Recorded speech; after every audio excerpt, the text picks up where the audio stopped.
Eso es, si dicen, ¿cuál es el ABC de un combate espiritual para que una oración de liberación tenga éxito, para que se lleve a cabo un proceso de sanación? Pues la sanación por excelencia se da durante la misa. Y después hay que hacer oraciones propias, como lo dijo muy bien el padre Pedro, para expulsar algunas cosas de oscuridad que permanecen en la persona, que no nada más pueden ser traumas, sino cuando la persona ha incurrido en prácticas de magia, de brujería, de espiritismo.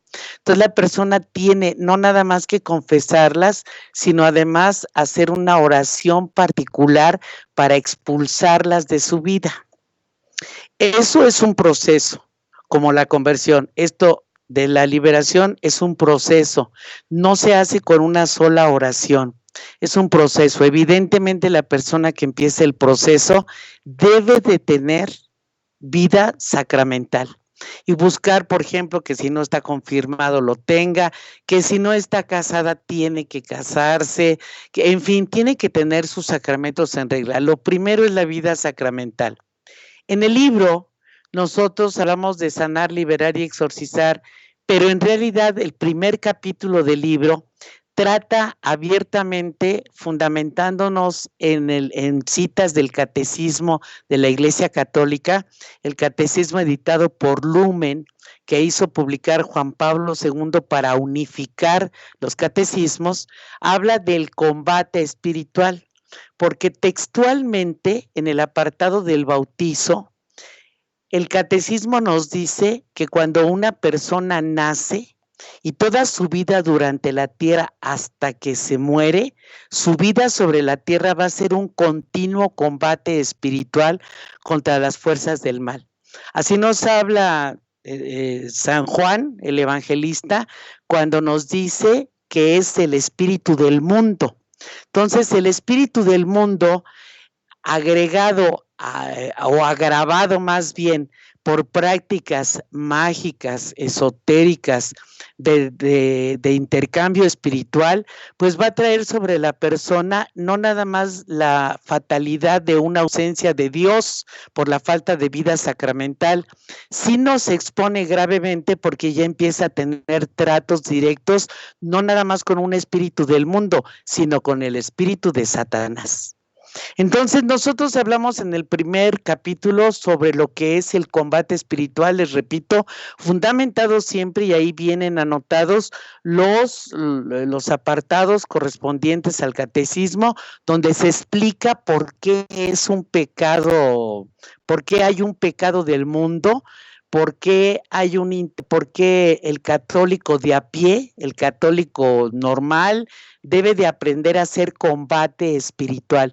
No es cuestión de que nosotros queramos o no entrar en el tema, es cuestión de que nosotros tenemos que hacerlo por un conocimiento para evitar que caigamos en una religión que esté llena de rituales pero que no tengan sentido, o bien ser personas únicamente de devociones, o bien tengamos una ignorancia de tal tamaño que nuestra religión sea una práctica de devociones donde no hay un hilo conductor que nos lleve precisamente a la vivencia fuerte del Espíritu Santo para poder llevar a cabo ese combate espiritual.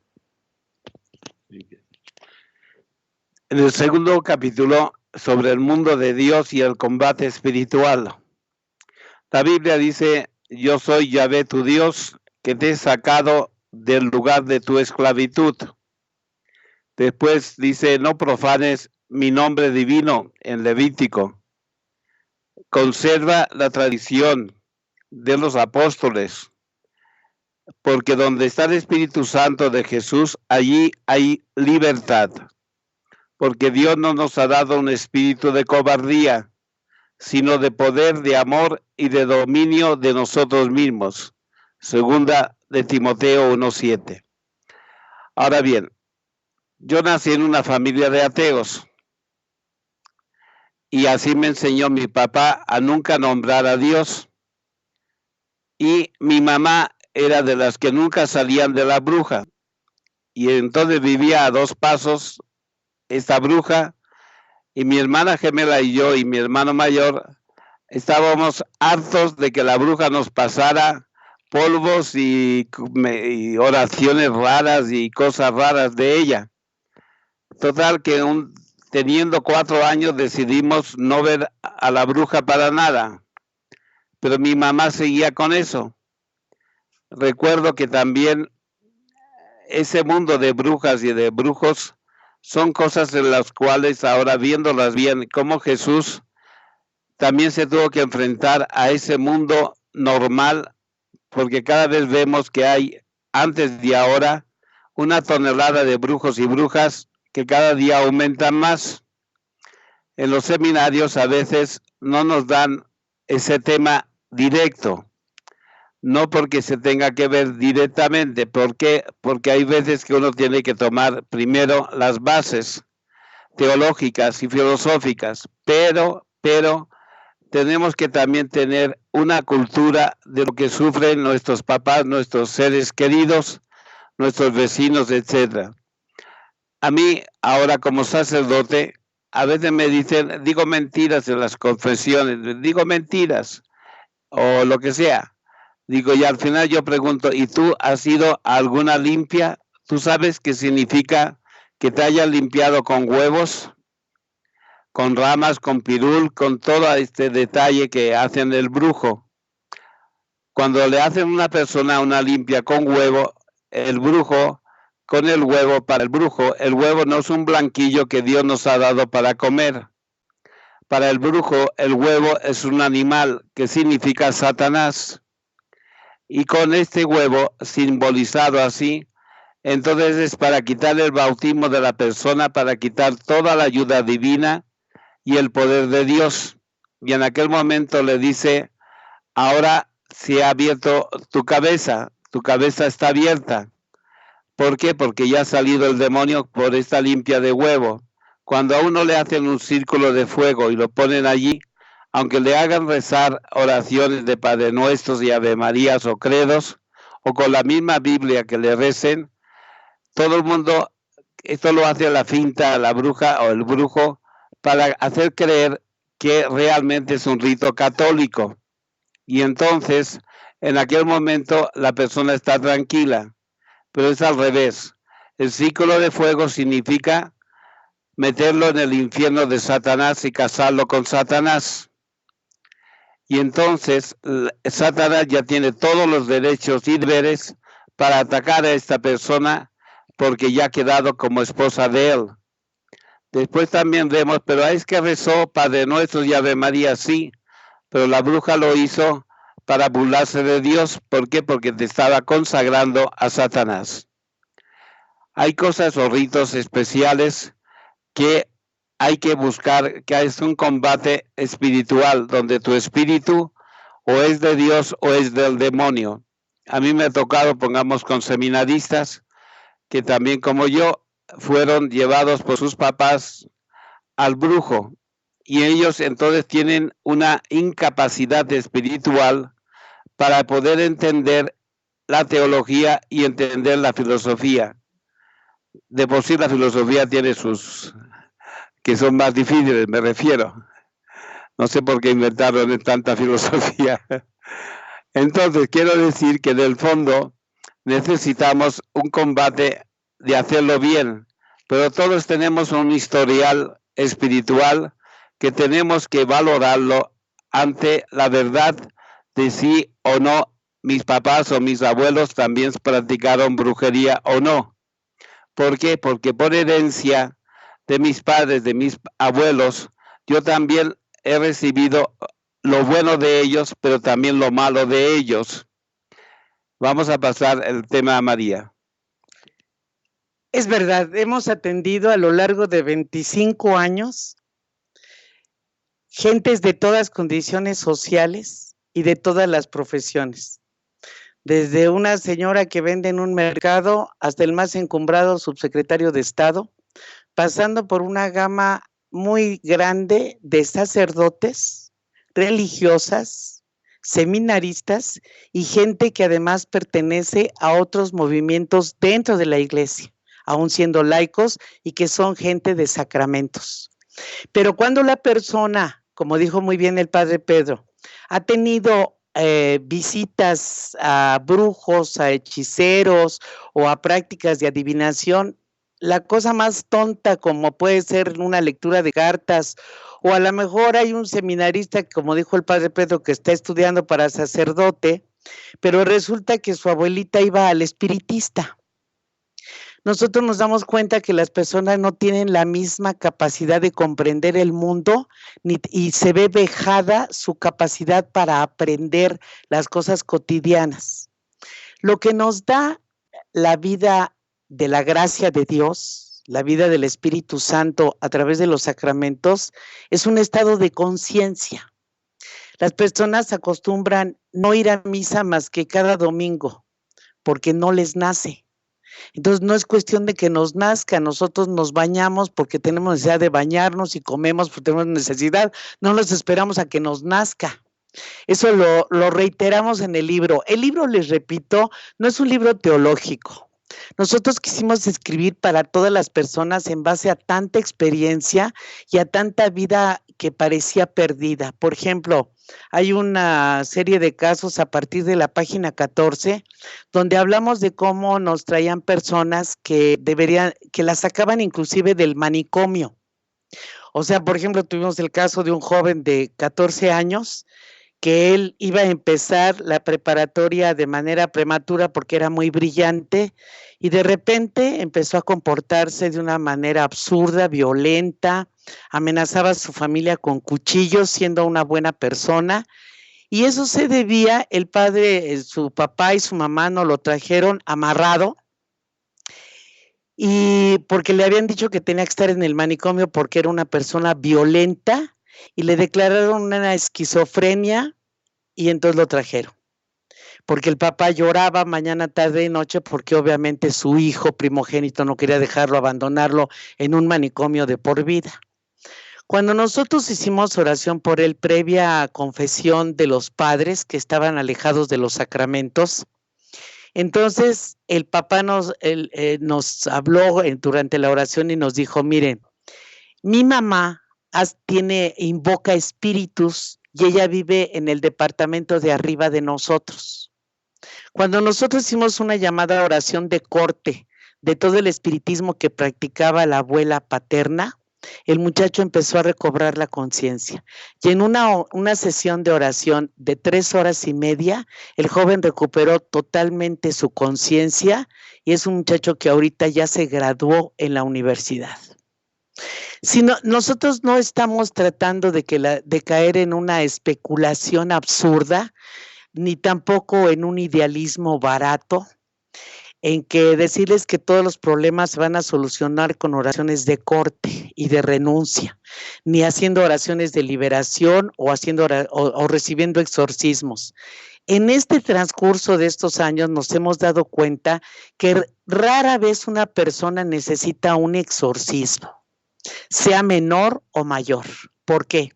Porque si la persona tiene una vuelta a los sacramentos de manera frecuente y hace oraciones que cualquier laico bautizado puede hacer para renunciar al mal, entonces esa persona va a salir adelante. Si a eso nosotros le completamos una activa participación en la vida parroquial, nos hemos dado cuenta que las personas, los católicos, no quieren de ninguna manera comprometerse en la vida de la parroquia.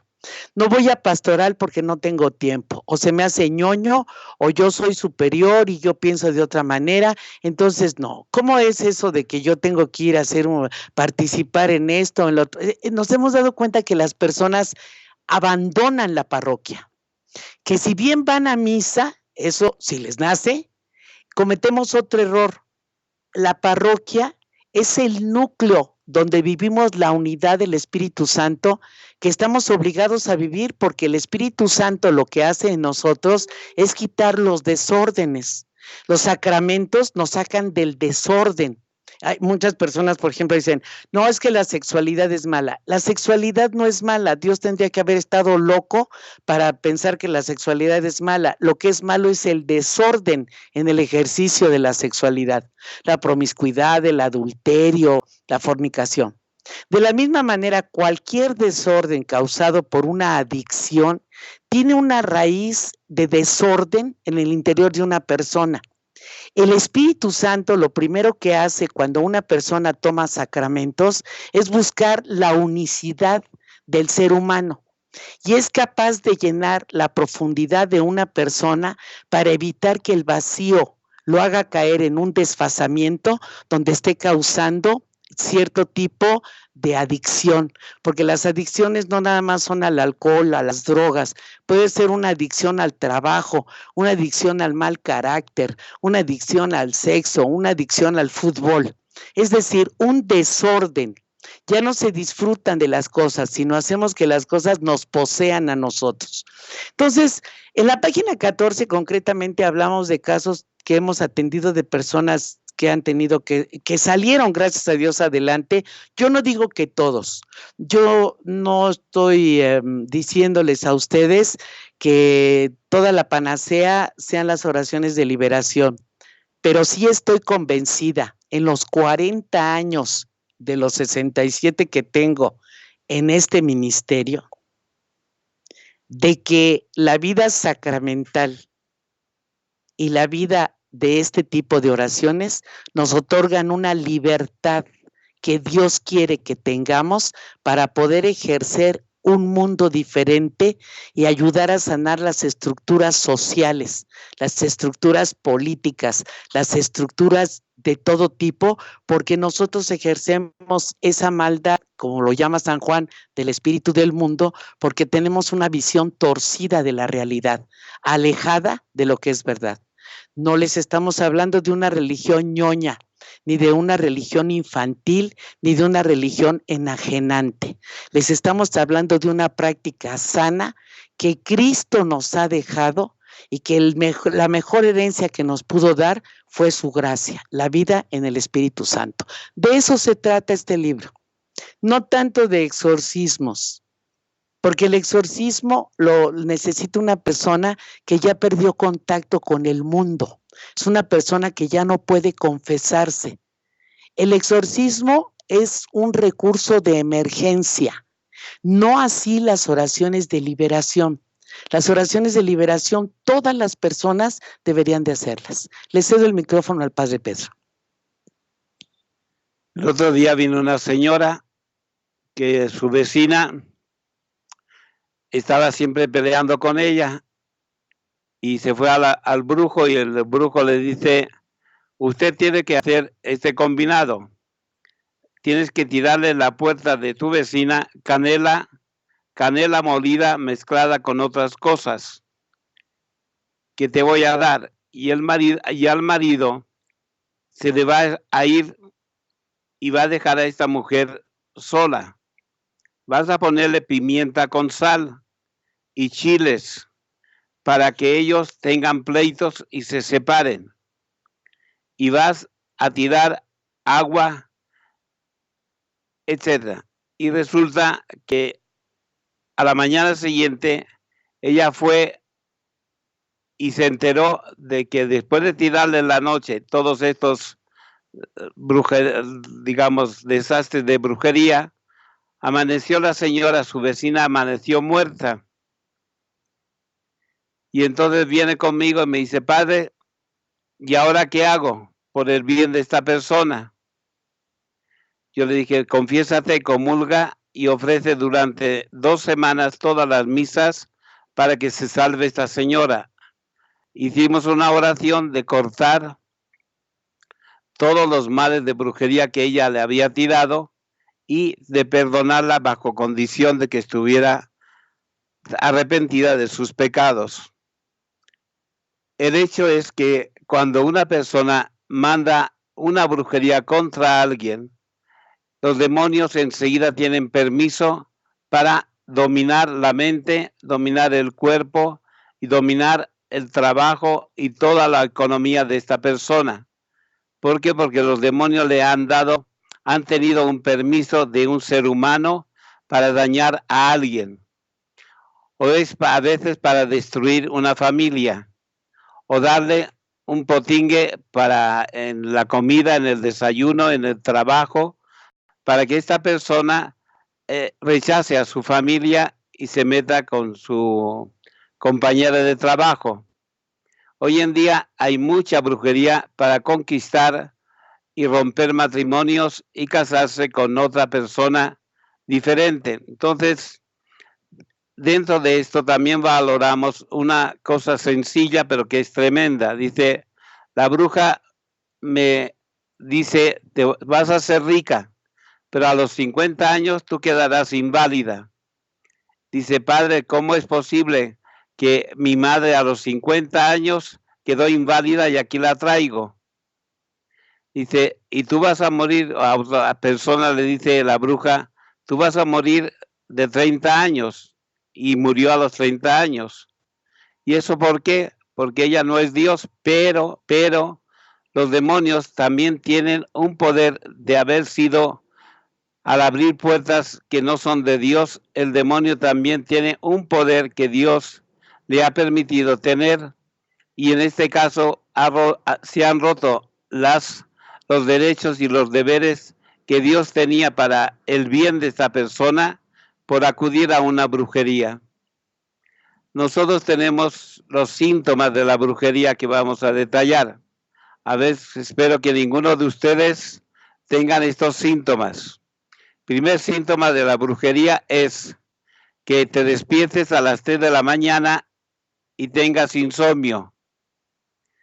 ¿Quién de ustedes ronca tranquilo y bien, o quién de ustedes no ronca y a las 3 se despierta? Todos tienen cara de dormir bien. Entonces, vamos al segundo síntoma. Segundo síntoma es cuando uno tiene dolor de cabeza, de nuca, y empieza este dolor a pasarse sobre el cráneo y llega a tener un dolor de cabeza y de las sienes y de la frente que no se quita con pastillas. ¿Por qué? Porque los demonios no se quitan con pastillas, sino con oración. Después, el tercer síntoma es cuando sientes que cargas un muerto sobre tus espaldas, un peso. El otro es cuando tú ya sientes que alguien te mira y te observa en tu cuarto cuando tú estás solo o sola, pero sientes que hay alguien que te está observando, pero no hay nadie, pero sí hay el demonio que te mira bien por haberte metido en una brujería. Después, cuando alguien te maldice o te tiene una envidia de las más grandes, porque eres más guapa o más guapo que el otro o que la otra, etc. Después, otros síntomas es cuando tú sientes que hay alguien que está cerca de ti que te quiere dañar, y tú sientes que realmente o bien se sube el muerto en tu colchón, que decimos que se ha subido el muerto, te inmoviliza y sientes que hay alguien que respira fondo, fuerte, cerca de tus orejas, y sientes aquel respirar hondo y fuerte de alguien que no ves, pero que está allí. Y otro síntoma es cuando hay muchas plagas de hormigas, de cucarachas, etcétera, porque es una brujería de pobreza y miseria que te han hecho. Ahora, María. Sí, con respecto a las plagas, las personas piensan que, bueno, si hay plaga aquí de cucarachas, bueno, pues hay una plaga de cucarachas cuando está sucio. Hay una plaga de ratones cuando está sucio, pero cuando van y fumigan, resulta que las hormigas no se van, los alacranes no se van, y siguen apareciendo las filas de hormigas y los cientos de cucarachas. Esa es brujería que les hacen a las personas, porque la plaga es un signo de devastación. Entonces, esa devastación hay que cortarla. En una parte del capítulo 3 del libro, decimos cómo hacer una oración de liberación personalizada. ¿Por qué? Porque al final del libro tenemos oraciones, pero pues son las oraciones más largas que un día sin pan. ¿Por qué? Porque tratamos de abarcar todo en lo que una persona se puede haber metido. Pero si tú no te metiste en todas esas cosas, ¿para qué dices toda esa oración tan larga? Entonces, cualquier persona que pueda entender 3 párrafos, porque es en una página y media, les decimos siempre las partes de una oración de liberación. Siempre se hace en el nombre de Jesús. ¿Por qué? Porque al nombre de Jesús toda rodilla se dobla. Después, decimos aquí, les ponemos, la persona debe decir yo, y su nombre, renuncio, ato y amordazo, corto y destruyo, nulifico, echo fuera de mí todo, y entonces ahí uno menciona la plaga de cucarachas, el que no puedo dormir, el que me siento afectado, el que la gente me humille y me desprecia a todas horas, en que nada me sale bien. Hay gente que se acostumbra a vivir en el fracaso o se acostumbra a vivir en la humillación, y eso tiene una explicación espiritual. Entonces, primera regla de oro, me voy a confesar, por lo menos una vez al mes. Voy a confesarme, no acusar a los demás de lo que yo creo que me hacen, porque hay una forma de confesarse así. Las mujeres van y acusan a todo el mundo. Yo les digo porque yo soy mujer y las escucho, y entonces dicen, no, es que me hizo fulano y me hizo sutana y yo, no. Cuando uno va y confiesa, hay que enseñar a la gente a confesarse. Yo digo porque estamos hablando en el seminario, para que entonces todos escuchen que hay que saber preparar a las personas para que sepan confesarse, porque normalmente las personas no saben ubicar un pecado, van a acusar a los demás de lo que otros les hacen.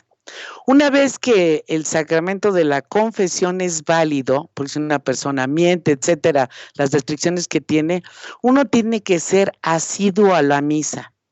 Y la misa tiene que ser escuchada en sus 3 partes con mucha atención y seguir el rito, porque hay gente que va a misa y como ahorita están en la conferencia platicando, volteados para atrás, platican, entonces no saben a ciencia cierta lo que estamos diciendo realmente, porque no le están prestando atención.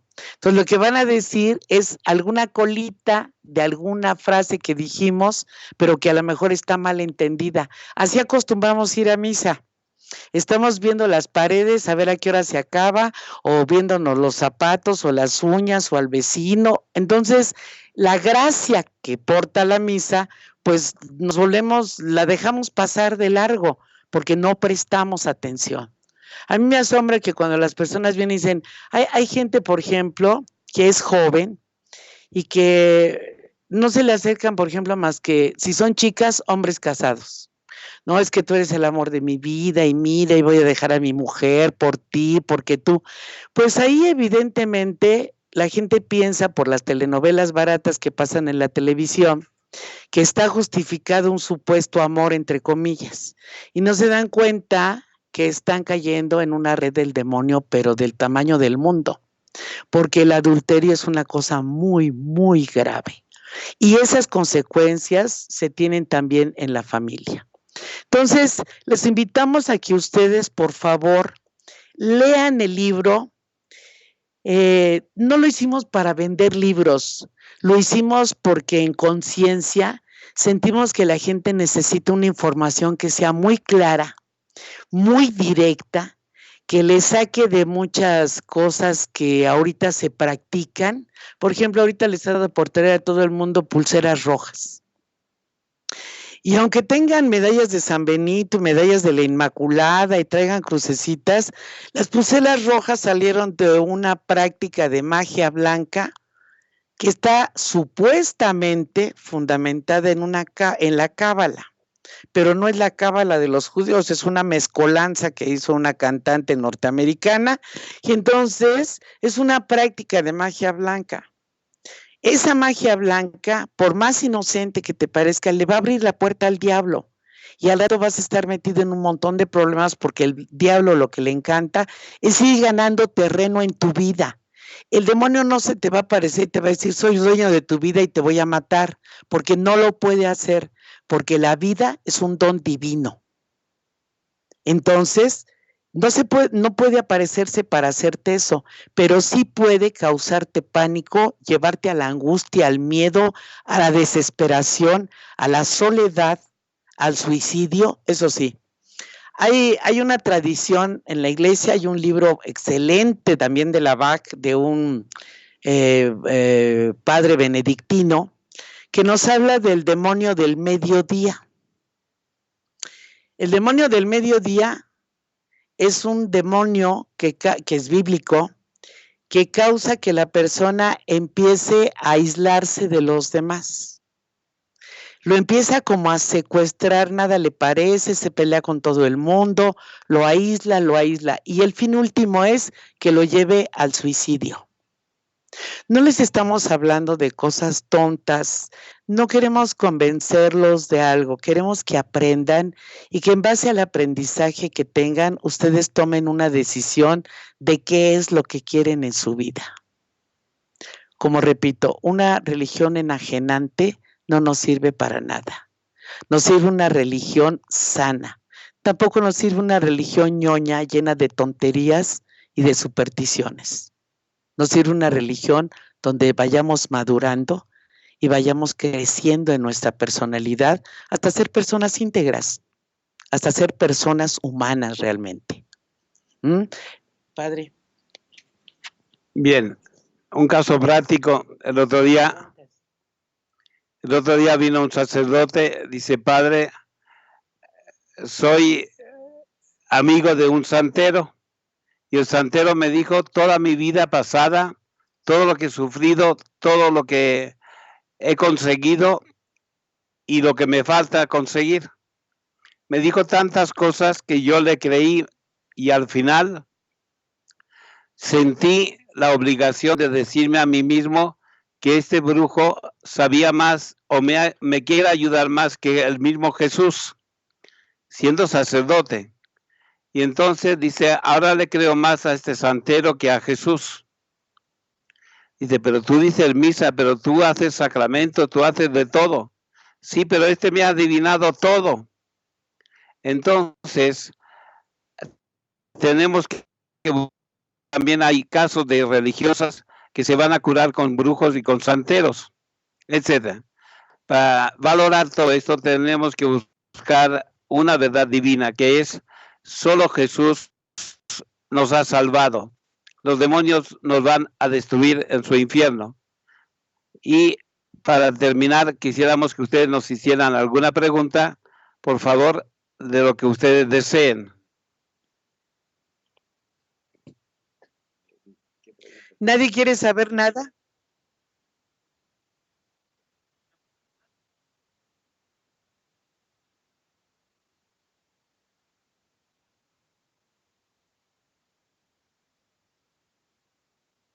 ¿Como laicos qué?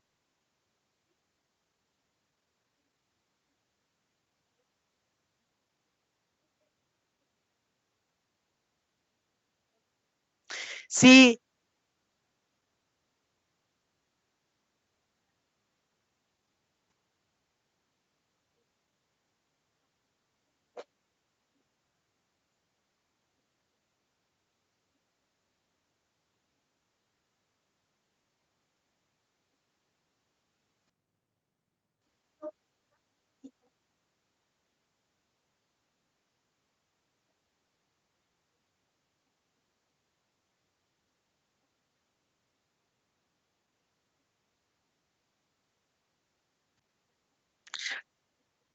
Bueno, sacarán demonios, nosotros en la Iglesia Católica lo entendemos como que es del orden sacerdotal.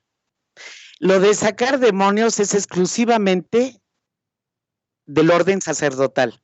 Los espíritus menores, que corresponden a las oraciones de liberación, las puede hacer un laico, cualquier laico. Ahora, para llevar un grupo de oración, sí es recomendable que esté la asistencia de un sacerdote, porque los sacerdotes tienen una unción, una consagración, que pues es la autoridad de ellos, es la autoridad de Jesús en ellos. Es incuestionable la autoridad de un sacerdote.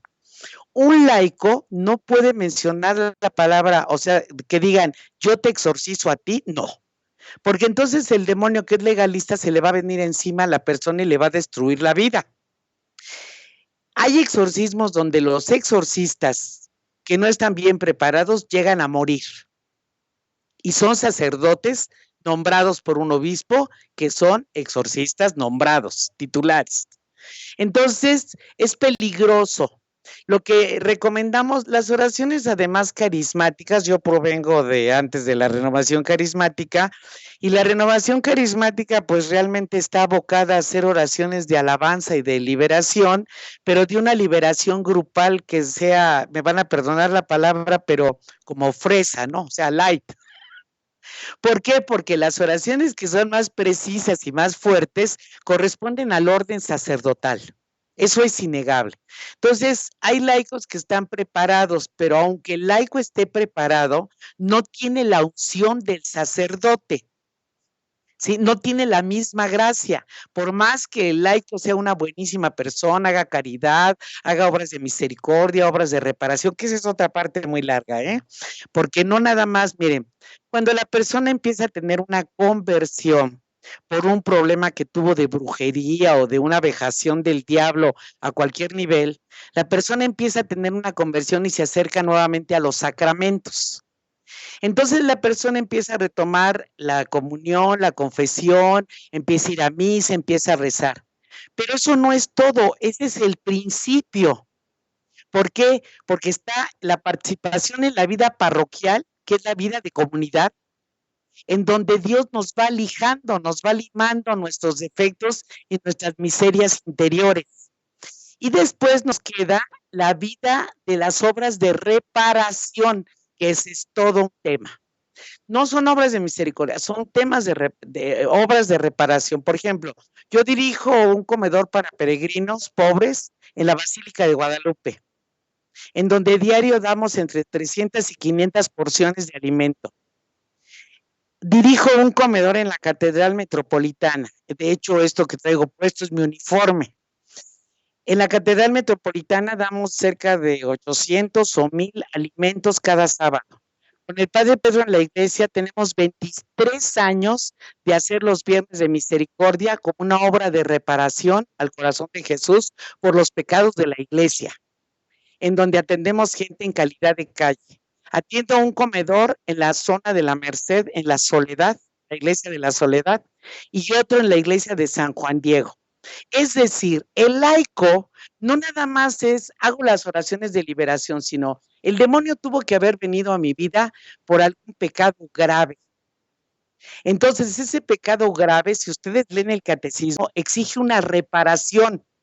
Claro, Jesús es el reparador que ya reparó, ya nos salvó y nos da la vida de la gracia, que es la acción del Espíritu Santo.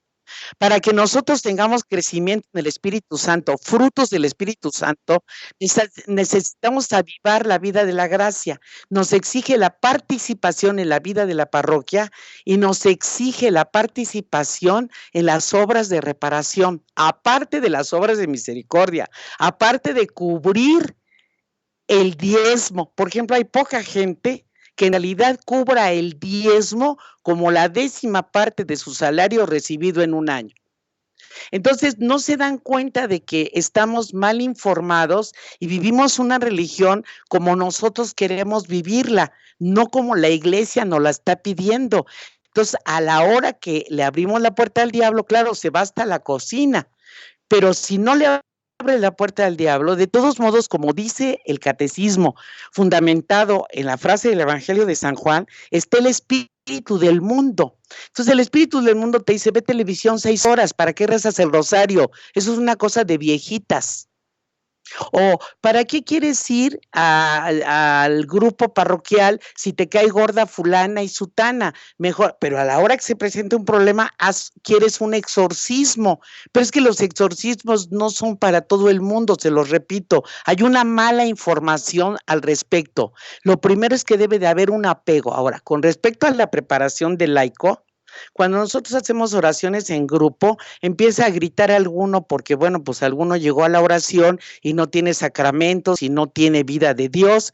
Y entonces nosotros no hacemos mayor aspaviento, seguimos rezando. Y si vemos que de plano el demonio está muy llamativo porque hace todo ese circo para que se rompa la unión de la oración, el demonio hace circo. Eso lo tenemos que saber. Entonces, cuando empieza a hacer circo, pues lo mejor es seguir rezando hasta que se le acabe el circo. Si la persona empieza, si los demás empiezan a decir, no, y que el demonio, y que se llama así, y que se llama asado, a mí no me importa cómo se llama el demonio, porque eso lo sabe Cristo. Pero si yo hago suficiente oración, la persona se tiene que calmar. Porque cuando hay una posesión o una vejación del diablo, cuando las personas empiezan a orar, el demonio brota en la persona en el primer plano de su personalidad.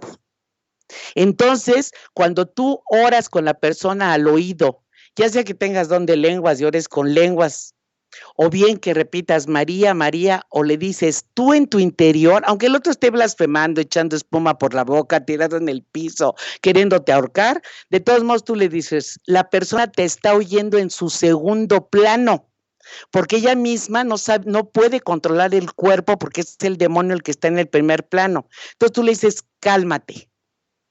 Le dices, tú tienes que tener control sobre tu cuerpo. Aquí no manda el diablo, mandas tú. Y entonces te voy a levantar, levántate. Pero muchos grupos carismáticos, desgraciadamente, como les falta formación, empiezan a hacer un circo y que yo veo al demonio fulano y veo al demonio sutano. Ese campo es muy peligroso, es propio de los sacerdotes, lo repito. Pero si un laico se prepara adecuadamente, sabe hasta dónde tiene que llegar. Imagínense ustedes, una vez un obispo nos mandó llamar porque la gente había asistido a un festejo de Pentecostés y Dios había derramado don de lenguas, pues no sé, en 50 gentes, por decirles un número. Y entonces las mujeres se sentaban en el zócalo de esa población a platicar en lenguas. Pues no lo puede ser. Si yo tengo un don de lenguas, tengo que saber lo que dice San Pablo sobre el don de lenguas, tengo que tener una evangelización. Entonces, primero tengo que tener una evangelización. No es propio de las personas que sepamos los nombres de los diablos, porque al momento en que tú invocas, tú quieres conocer el nombre de los demonios, quiere decir que ya no confías en Jesús, que en vez de seguir a Jesús y ser guiada por el Espíritu Santo, quieres saberlo todo, y hay un pecado de soberbia y de intelectualidad y de orgullo, y llegamos a la insolencia. ¿Otra pregunta?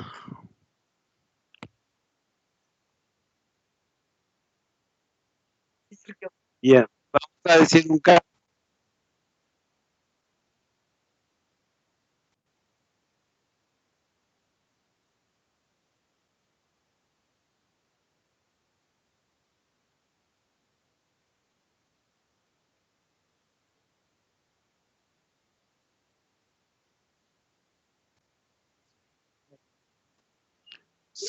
Tenemos que ver primero, ponerte delante del sacerdote y saberte confesar de toda tu vida y sobre todo de cualquier práctica que uno haya hecho de brujería.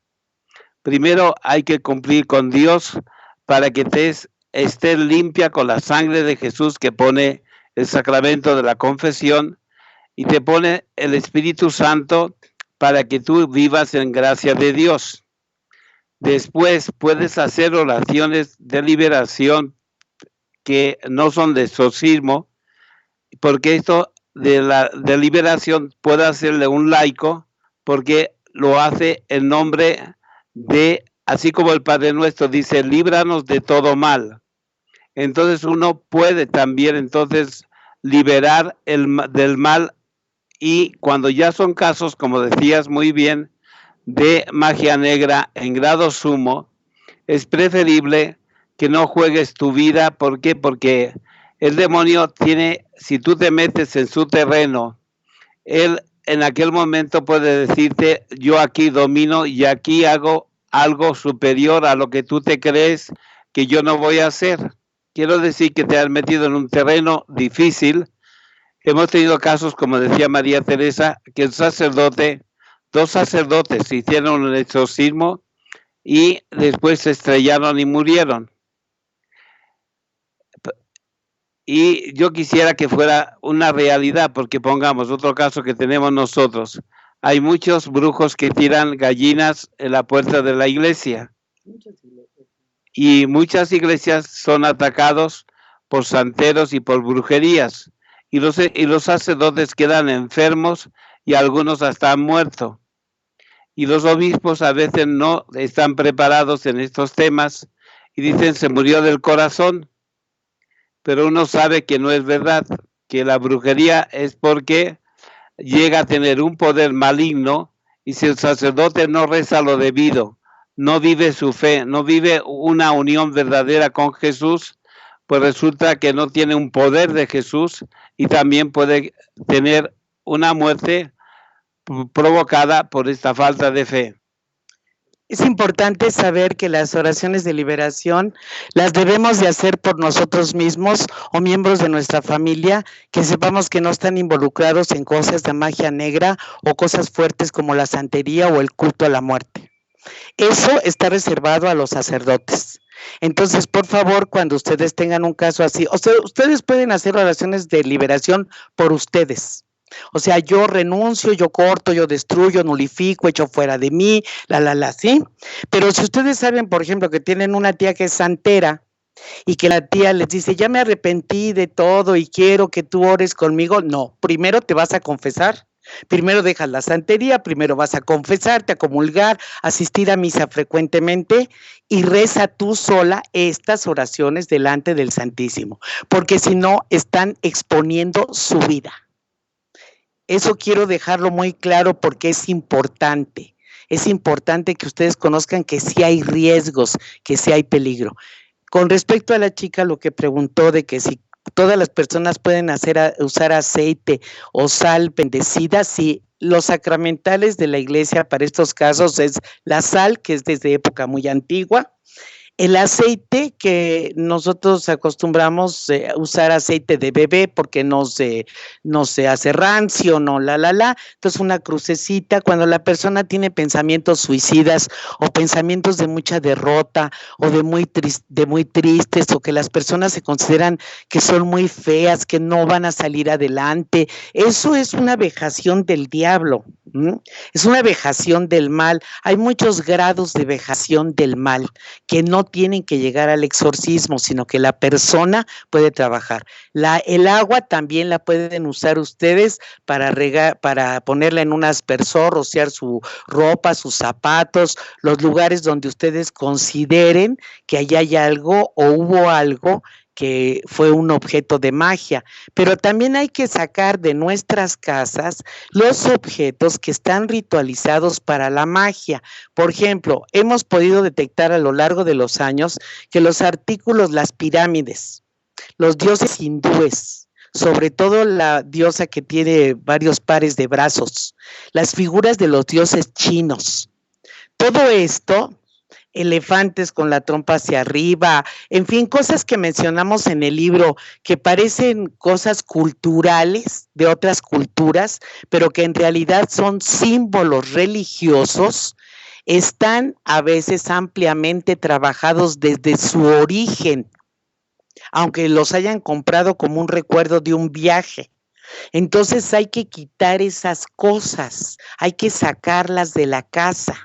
¿Sí me expliqué? Así como las personas, por ejemplo, que siguen el Reiki o el Feng Shui, esas son tonterías, porque eso es contrario a la fe en el Espíritu Santo. Hay cosas que son ñoñerías, pero que a la vez le abren la puerta al diablo. Yo no puedo pensar que porque yo cambie de posición la cama y pinte de amarillo la pared, pues me va a cambiar la vida. O sea, por favor, por amor de Dios, que eso es lo que propaga el Feng Shui. Padre Pedro. ¿Otra pregunta?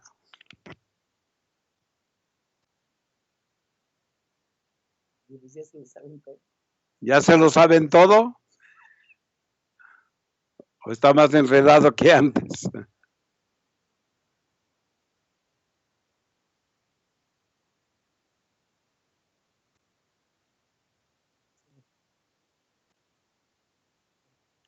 Sí, el hecho es que tu espíritu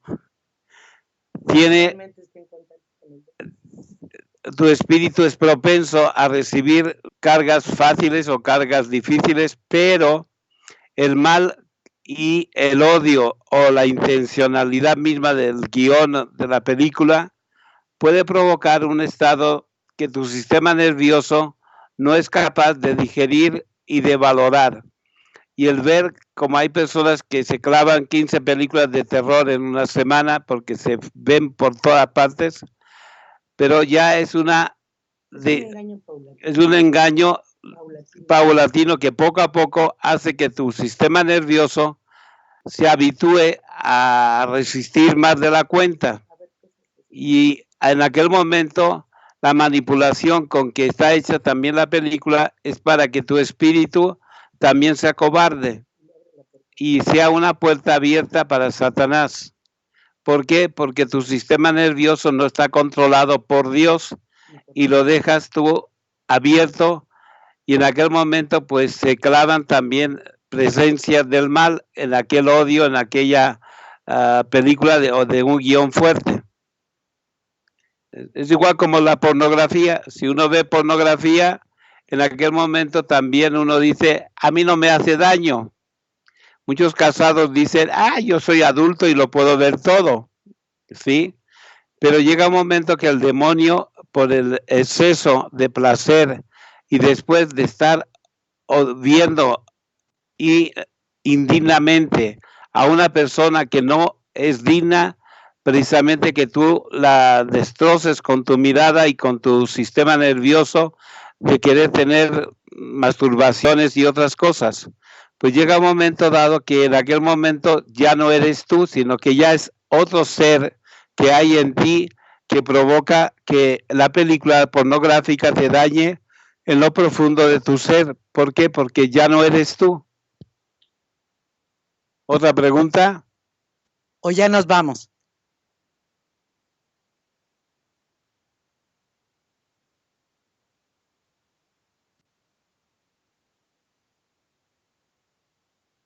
Ajá.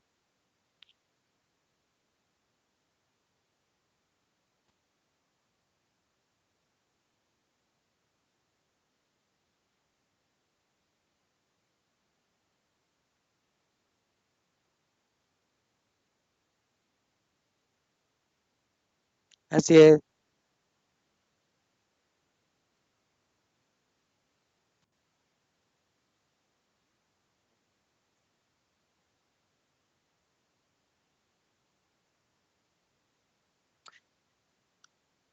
Mira, te llega a afectar porque el espíritu y el cuerpo humano tienen una sensibilidad y captan una realidad. Si toda tu vida tú estás captando cosas oscuras, torcidas, tergiversadas, el demonio empieza a vejar. Mira, los pasos para que el diablo empiece a actuar en la vida de una persona son primero la sugestión. Entonces, primero el demonio empieza a sugestionarte. Es que tienes que ver esto, es que tienes que ver esto, y te sugestiona. Después te obsesiona. No, es que si no veo esto, porque todo el mundo lo ve, todo el mundo sabe, todo el mundo debe de saber quién es quién, etcétera. Después de la obsesión, pasas a la vejación directa del diablo, que es cuando el Padre les dio los signos de cuando las personas tienen una presencia de una vejación diabólica o están embrujados. Hay personas que tienen contracturas musculares en la espalda y piensan que eso se debe a una torcedura o a tal. No, se debe a que traen una carga espiritual negativa, negra, de un montón de espíritus que pupulan en el aire. Si tú vas a lugares donde están infestados de ese tipo de entidades, porque no son diablos, son espíritus, entonces te los vas a agenciar todo, es lo que se llama una infestación. No todo el tiempo estamos hablando de los mismos grados de diablos. No estamos hablando todo el tiempo del demonio. Hay toda una variedad de entidades malignas. Por eso San Pablo, en la carta a los Efesios, dice claramente, porque nuestra lucha no es contra la carne y la sangre. Es decir, tienes a alguien que te odia, tienes que alguien que te dice, nuestra lucha es contra los espíritus del mal que están en el aire.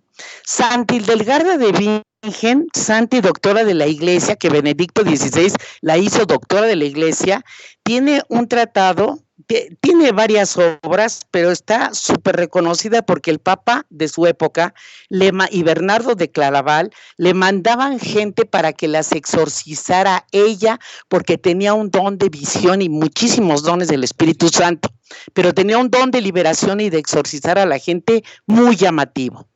Entonces, ella empieza a explicarte cómo los espíritus del aire, por ejemplo, si tú cometiste un pecado y ese pecado se queda en el aire, no lo confiesas, no lo reparas, y entonces, ¿qué es lo que pasa? Hay un espíritu del aire que está interactuando con las personas que te tratan para causar que los demás te envidien, para causar que los demás te odien, para que les caigas gordo, para que te hagan esto y lo otro y aquello. Eso es lo que acontece. Hay a nivel psicológico, es lo que los psicólogos llaman transferencias.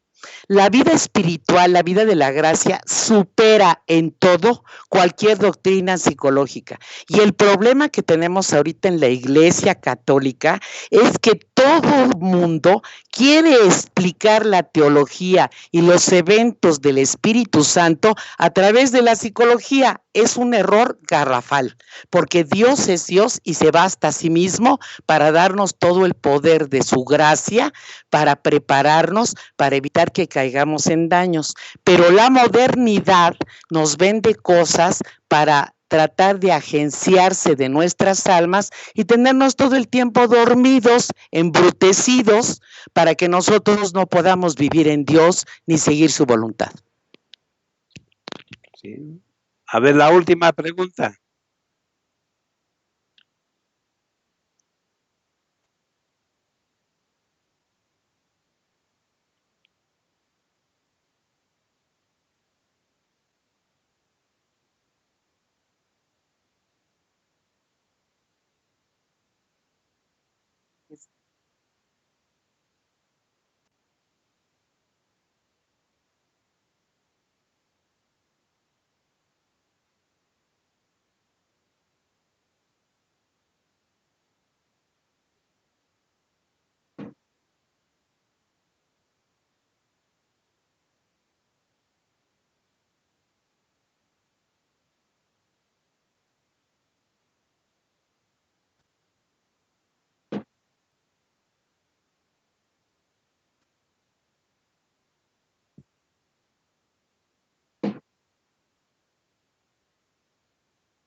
Muy bien.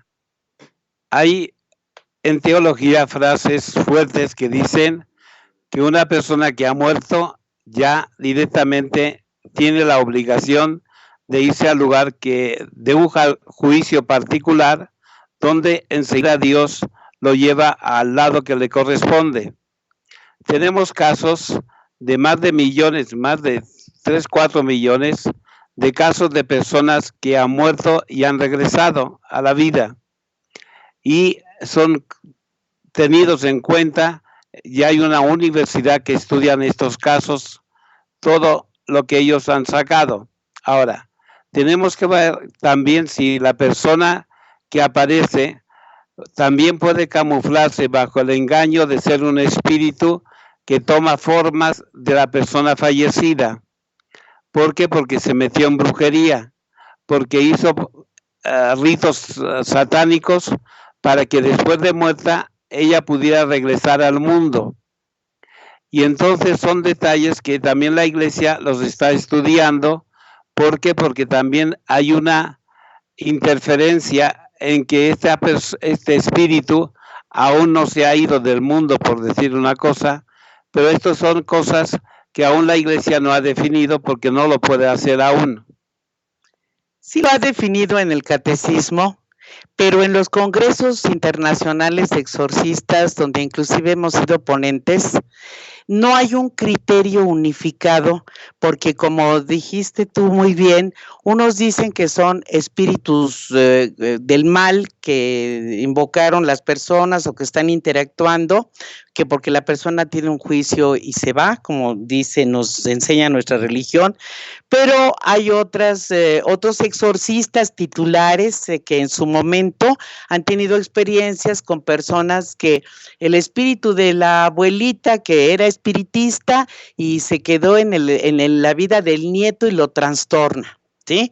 O sea, no, miren, por eso se hacen los congresos internacionales de exorcistas, para que, legislados por el titular que vive en Roma, que actualmente es el padre Francesco Bamonte, se puedan exponer lo que los exorcistas aprenden en su práctica cotidiana, y eso pues solamente será motivo de que la iglesia lo explique. A nosotros no nos toca verdaderamente dar un juicio, porque nosotros no tenemos esa capacidad. Nosotros lo que hemos tenido y lo que hemos hecho es un libro testimonial para que se conociera, fundamentado en el catecismo, ¿verdad? Y obviamente el catecismo en la Biblia, la experiencia que hemos vivido. Pero tampoco nosotros conocemos todo, ni somos maestros en todo. Les compartimos nuestra experiencia, pero sí, repito, hay cosas sobre las cuales los mismos exorcistas, por eso llevan a cabo sus reuniones cada año, ya sea en el Regina Apostolorum, ya sea el padre Francesco Bamonte, ahora está al tanto, lo conocemos personalmente, tuvimos trato con él. Anteriormente estaba el padre Giancarlo Gramolaz, un hombre lleno de muchísimos dones espirituales, con el cual tuvimos oportunidad de compartir podium en 2 ocasiones, y hay cosas que todavía no se han determinado. Eso solo corresponderá al juicio de la autoridad eclesiástica. Les agradecemos mucho su atención. Nos da mucho gusto que hayan estado con nosotros y que nos hayan permitido darles a conocer todo esto. Esperemos que les hayan sido de utilidad. Padre Pedro, ¿tienes alguna palabra final? Primero, gracias por su paciencia. Son aguantadores de cosas y de ideas que a lo mejor no son de su agrado, en el sentido que no hay. Pero hay que saber también lo que Jesús sabía sobre demonios, sobre cómo ayudar y liberar y exorcizar. Por eso es bueno que compren el libro. Gracias, muchas gracias. Gracias, gracias. Gracias a todos.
Muchísimas gracias, padre. Hasta luego. Gracias.